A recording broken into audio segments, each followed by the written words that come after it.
So now if we can all start moving back to our seats, that I want to introduce our next speaker, that he entered Clonliffe Seminary in 1960. He was ordained in 1967. He went to UCD and did his master's in philosophy. He started his doctorate in psychology in Louvain and came back to UCD to finish it. He's a member of the Focolare Movement. He's one of the leaders of the Focolare Movement here in Ireland. He's a man that's an incredible man. He's a lecturer in UCD in philosophy. And he's a man that I owe a great debt to, that he helped me out in a ginormous way when I was stuck. He could give this talk in 6 different languages, and RTE invite him on every time they have a complex Christian issue that they want dealt with. And a most amazing, amazing man. So please put your hand together for Fr Brendan Purcell.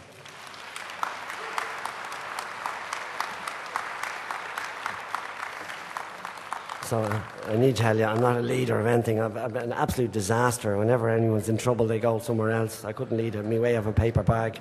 Anyway, thanks very much, John, for that.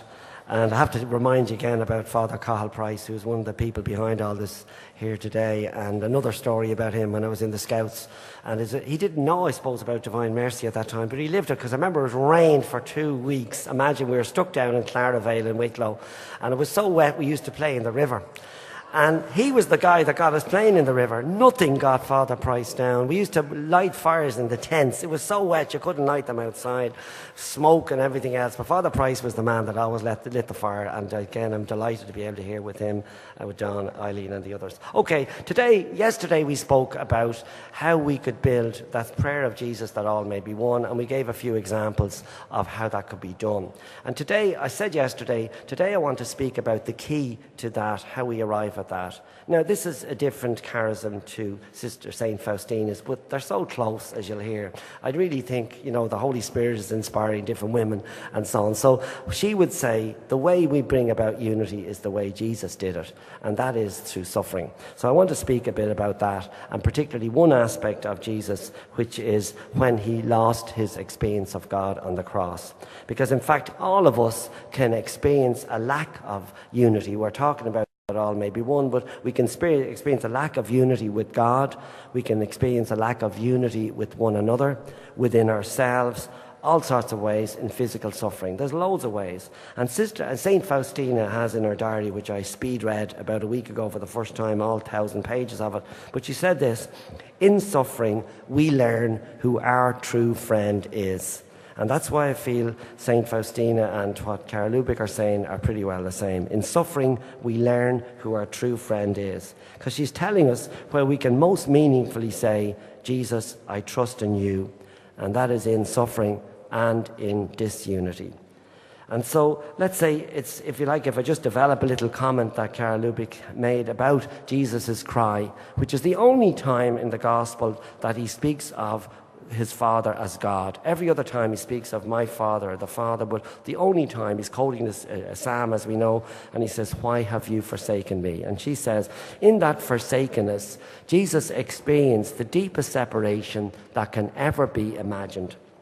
In a sense, he experienced the separation from his Father, with whom he was and remained one. I and the Father are one. In his abandonment, Jesus made himself, inverted commas, sin. In order to make himself one with those who are far from God, he really seemed to be the God of our time, the answer to the abyss of trial and suffering, deeply cut into the human heart by the atheism which pervades so much of modern culture. Now, one of the first people that I knew who taught me what this meant was a guy called Eddie Caffrey, and he was born in Liverpool in 1949. When Eddie was 3 or 4, his mother Margaret noticed something wrong with his legs. He was diagnosed by a specialist as suffering from muscular dystrophy, and Margaret and Eddie's stepfather John, they were told there was no cure. And they were told, because in fact he had the most serious form, and as you know it's more serious for men than women normally speaking, they were told you can't expect him to live out his teens. 17 is the normal age that you live with this form. He suffered a lot at school, realising he could never be any good at sports, and so on. He could only play in goal, for example, and so on, which he loved. And he said to his mother one time, "Mum, do you mind having a boy like me?" Margaret told Eddie then that when he was being created, God knew exactly how he would be, and he searched the earth to find out the exact mother for him. This explanation really pleased Eddie when he was so young, and Margaret thanked Mary in her heart for giving her the right words when Eddie needed them. When Eddie was 17, the family moved to Dublin. He hoped to qualify for university, but while he passed the exams he studied for, he didn't get high enough marks to get in. And so he was full of emotional turmoil, and he believed his life was useless, without any purpose or meaning. So he no longer went to Sunday Mass at this time. This was when he was 19. And Margaret couldn't answer his questions, and he felt he'd never get over the suffering, not so much from his handicap as from this lack of purpose that he felt in his life. And as if in answer to that, out of the blue, someone called by and told Eddie about the Focolare, a way of living the gospel. And they invited him to go to what happened to be an ecumenical meeting in Rome. The theme of the meeting was God is love. What impressed Eddie was that this theme was actually lived by the guys that he was staying with there. For example, when he told them that he was used to having a board under his mattress, they took a door off a cupboard for his bed so he could sleep properly. When they went for an audience with the Pope in St. Peter's Basilica, Eddie, on his wheelchair, was placed in the front row. And he was really won over when Pope Paul VI came over to him, gave him a rosary and encouraged him by saying, "Be patient and keep joy in your heart." The next day, when the group went to the catacombs for Mass, everyone was astonished to find that his wheelchair just fitted in to the narrow passages with 1.5 inches to spare. So Eddie laughed. He said the first Christians must have known we were coming. Anyway, then back in Dublin, many young people began to call on him. And he got to know of a girl only I was with her last night, just saying Mass for her, giving her not the last sacrament of the sick, but she's living up the road from him. And she'd recently been diagnosed as also suffering from muscular dystrophy, not such a severe form. They became great friends and composed words and music for songs together, which, since she could play the guitar, they could sing together with their friends. I remember the very first time I met him, the kind of shock that I got when I realised I had to shake his hand. He couldn't move his own hand. But the extraordinary welcome that he gave me showed me gradually how to see the person and not the handicap. And he made me see that the really healthy person is the one who loves, not the one who is just a great athlete. It doesn't mean a great athlete couldn't love, but the one who loves is the healthiest person. But because he was one of these people who count for nothing in terms of the world, he didn't intimidate other people who are completely lacking in self-esteem. For example, I've changed a few names here. So a very depressed student that I knew from my work called Martin, I introduced him to Eddie. And through that contact, Martin was able to see his own true value. And he eventually, after 8 years, finally did his final exams. But I remember a remark that Eddie made about Martin early on. He said, "It's a pity Martin doesn't realise that you don't solve problems, you love them." And I used to wonder, what did he mean? You don't solve problems, you love them. And I realised that Eddie had solved, if you like, resolved his problem, because he'd accepted it so deeply. He loved it. In fact, he didn't like people praying for him to be healed, because he had so become one who accepted God's will for him. And he resolved it in that sense. He'd solved it by loving it. I remember there was a Redemptorist priest nearby, because they lived near Marianella, and years ago, this is in the 70s, he used to help people who were depressed and so on. People used to come to him for counselling, and he used to bring them along to Eddie, because he figured if they saw this guy in the wheelchair with the big beard and the big smile on his face, they'd realise there were problems worse than themselves. And I remember Eddie saying to us, he thinks I'm a blinking shrine or whatever, but anyway, that was it. But anyway, he did make the point to some of his friends. He says, "I can't give anything. The only thing, the way I can love, is to receive, to be open to others.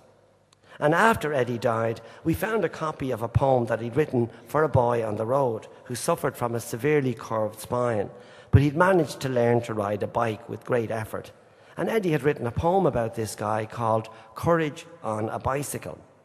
He didn't bother with his own courage. He really just wanted to affirm this other guy with this little poem. It was a lot of work for Margaret to bring Eddie to Mass.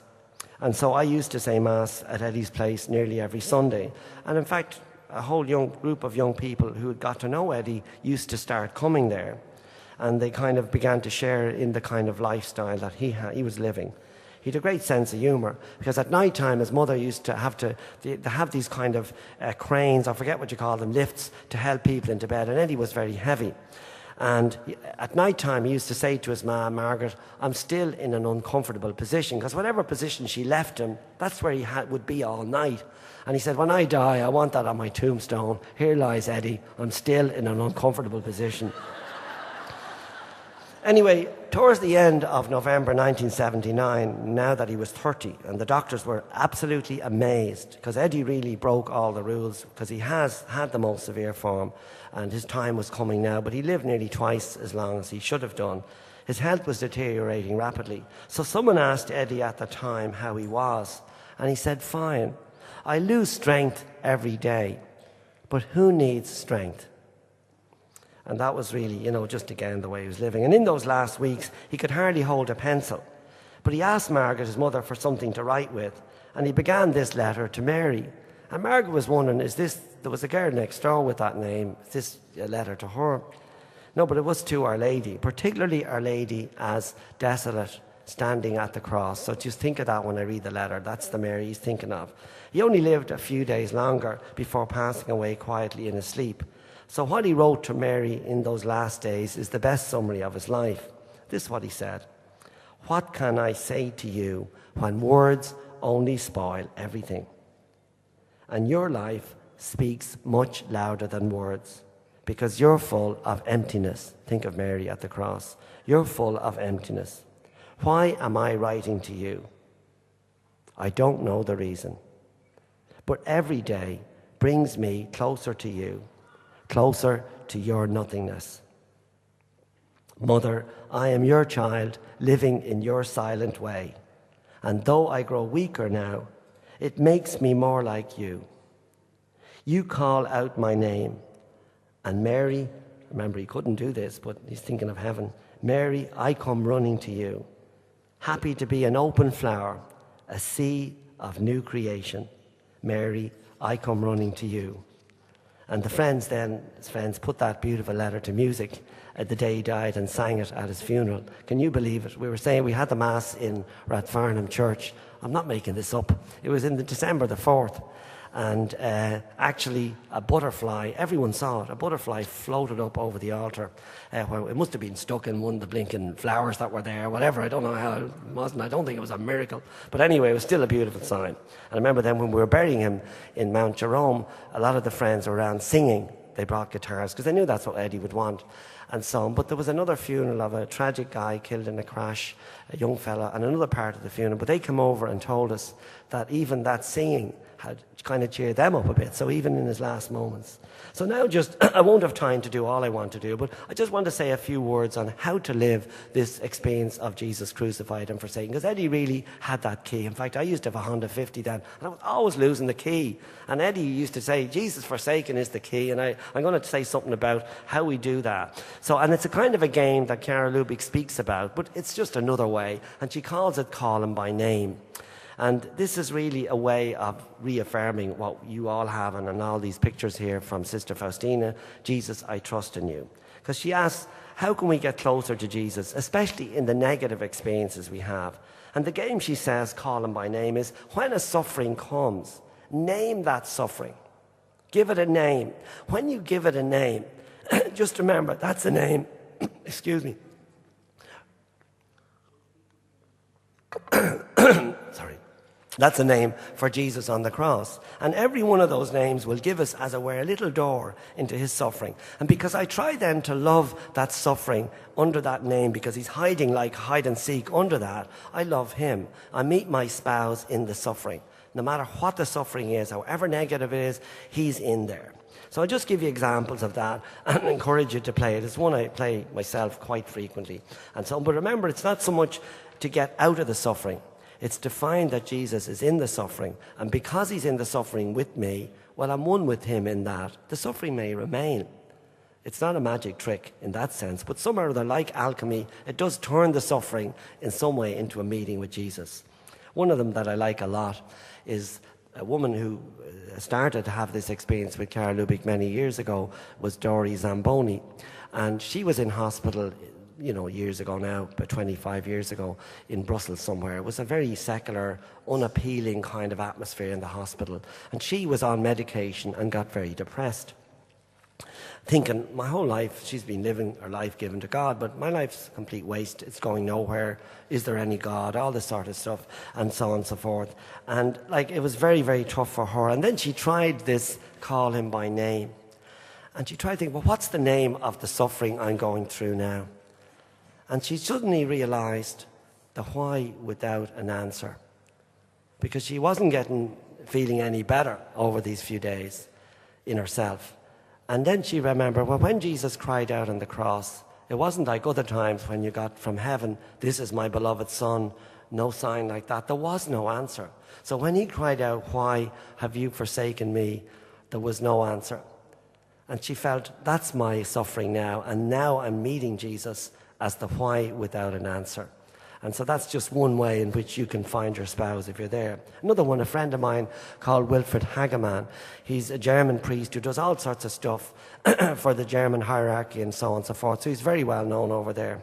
But he had a look at his life a few years ago, and it suddenly hit him, it was all worth nothing, because it seemed to him as if it was done without any love. And then he figured, here am I in my 50s, and I'm coming to God with empty hands.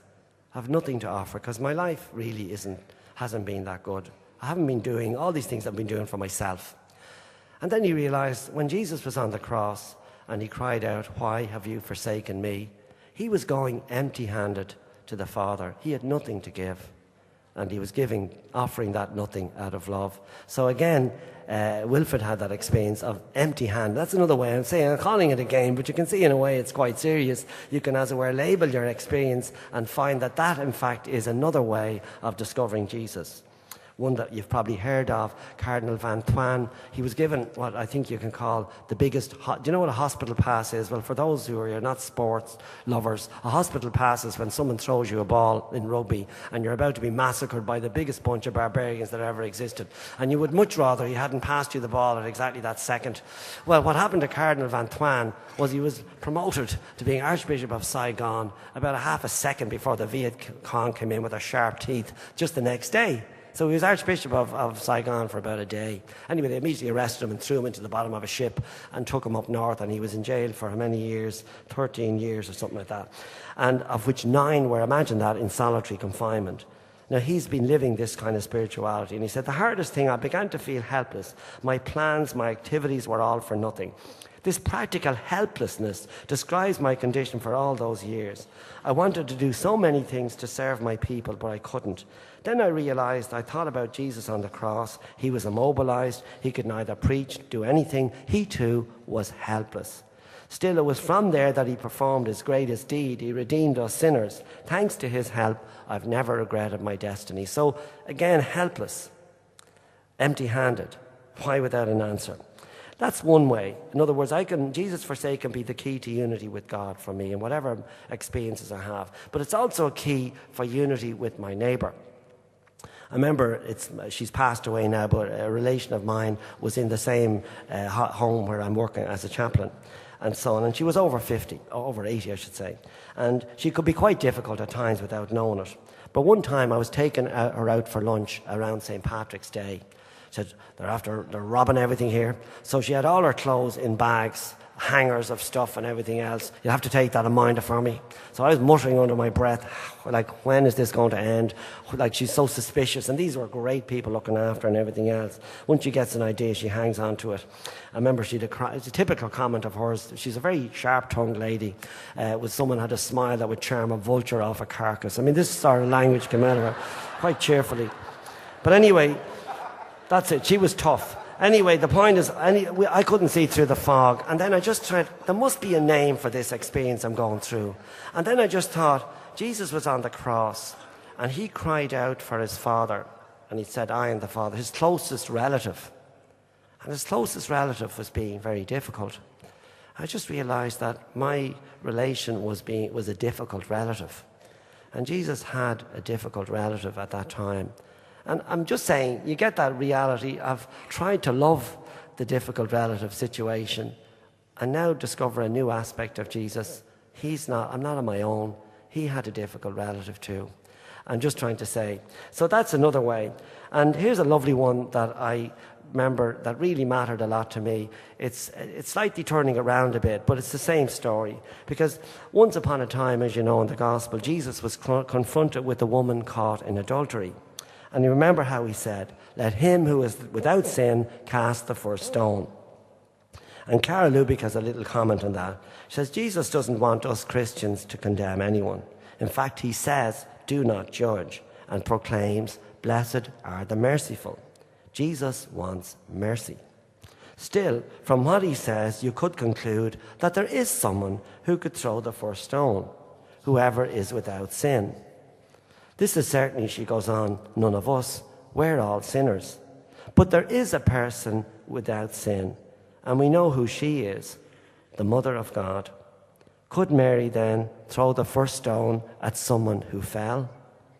Did she ever do such a thing when she was on earth? We know our mother. Mary loves everyone. She is merciful. Mary does not throw stones. Why? Because she is a mother, and mothers only know how to love. It's normal for a mother to love her children as herself, because there is something of herself in them. But we too can find something of ourselves in others, for we must see Jesus in ourselves and in every neighbour.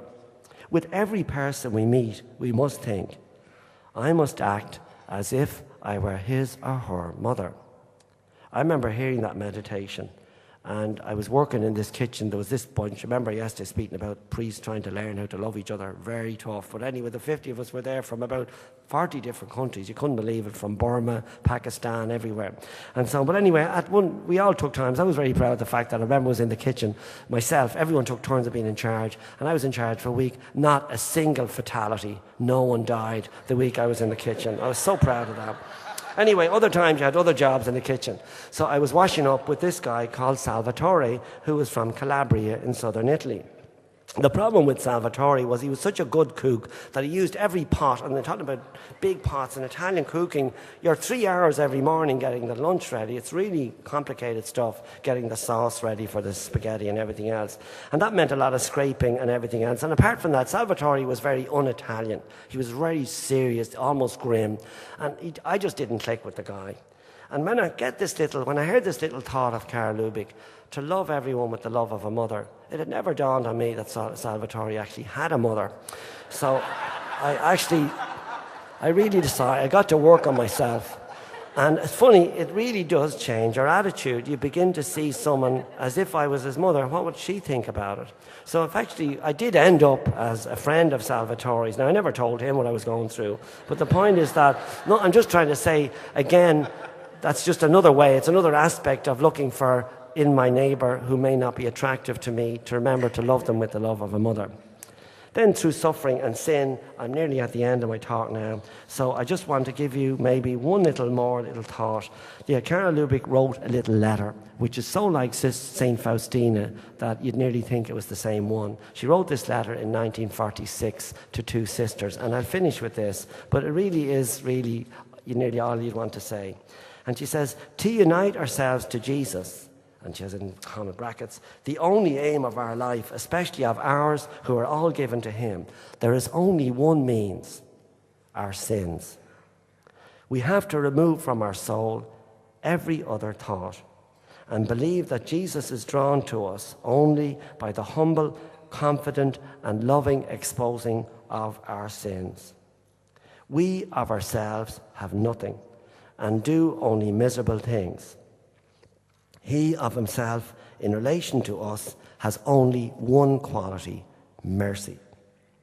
Our soul can unite itself to him only by offering him as a gift, as our only gift, not our own virtues, but our own sins.